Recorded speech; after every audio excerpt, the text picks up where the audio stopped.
Alors, cette année, comme l'année dernière, la grande tendance, c'est l'IA. Donc, le fait d'avoir cette dimension liée à l'intelligence artificielle au sein de Witty qui nous permet de l'inclure de façon très scalable dans plein de maisons pour un nombre très élevé de collaborateurs sans avoir des coûts très élevés, évidemment, c'était très important. Le fait que Witty devienne multilingue, donc pour rappel, LVMH, c'est vraiment un groupe et multilingue et multiculturel. Du coup, certains des sièges de nos maisons, comme Tiffany, par exemple, sont aux États-Unis. D'autres sont en Italie, d'autres sont en France.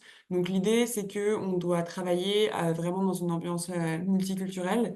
Et donc ça a été un des points qui fait que Witty paraît très utile. Tout ce qui est aussi donner des chiffres concrets sur la mesure des billets. Parce que évidemment, on parle beaucoup de diversité, mais c'est parfois très compliqué d'avoir des données concrètes. Et le fait que en utilisant Witty, ça va nous donner à la fin des KPIs très complets sur la mesure de nos billets pour qu'on puisse en devenir conscient assez rapidement.